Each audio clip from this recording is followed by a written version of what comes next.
All right, now what we are going to do, we are going to understand the strategies of reading comprehension. Before I move on to tell you what are the different strategies, I just want to make sure one thing. I have told in the beginning that you must remember that I told you that within 60 minutes time, there are more and more candidates, they are not able to complete and finish up their entire reading material. And why is that so? And you must remember that I told you there will be 3 to 6 passages. And you can see the passage size. This is half of one passage. Imagine if you get 4, 5, or 6 passages like that, how come you will be able to, do entire test within 60 minutes time? So here comes the reality. You actually have to use the techniques. You actually have to use those old tricks which are required by IELTS examiner. And this is not something from my home. This is from IELTS examiner, which he's saying, right?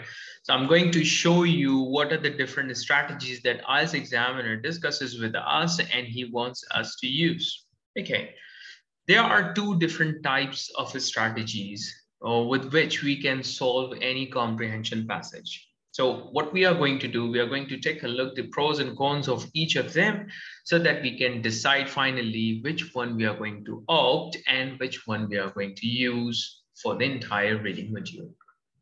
First of all, we are going to take a look at comprehension approach. This comprehension approach is the conventional approach, the traditional approach that we have been doing since childhood in a school, college, university life, everywhere, wherever we got the reading passages, we used to solve all of them with the help of comprehension approach.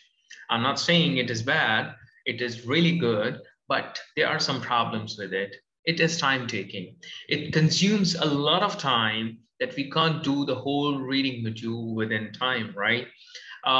You might have seen that in the reading module of IELTS, we have got up to six passages, and it is impossible to get, the higher band score with these big, gigantic passages within 60 minutes time. So how come we are going to cope up with the time? So comprehension approach is kind of time taking.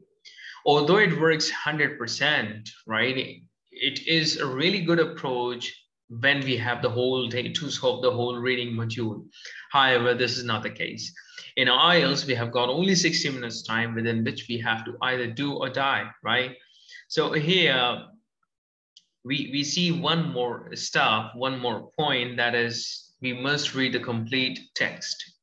This is another drawback of comprehension approach. We have to read the full text in order to understand the whole comprehension passage, and then we end up solving all the questions. So these are basically the pros and cons of this comprehension approach, right? Let's take a look at keyword approach. Before I move on to unfold the important pros and cons of this keyword approach, I just want to tell you one thing. This keyword approach is not from my home. It is from IELTS examiner, right? IELTS examiner suggests this keyword approach for the reading module specifically. Okay, IELTS examiner says this keyword approach is time saving. It saves a lot of time. Why? Because we are working with the keywords. IELTS examiner says it is going to work for 90% of this stuff. Almost the 90% stuff in the reading module of IELTS will be solved with the help of keyword approach, and you can easily get them done, right? You might be thinking, what about rest of the 10%? For rest of the 10%, you can take help from comprehension approach. This is my suggestion, but for majority of the things, for 90% of the stuff, you will be solving with the help of keyword approach.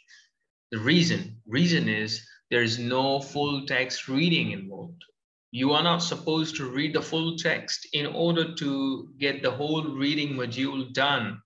You don't have to read big passages, right? You don't have to understand them. It's all about the keyword approach. Now, I know that you must be curious about this keyword approach. How does it work? What are the things that we have to take care of? What we are going to do is we are going to learn the differences. Now, what we are going to do is we are going to learn the keyword approach, right? We have already learned the differences between comprehension and keyword approach. We will work on the basic steps of keyword approach in upcoming lecture.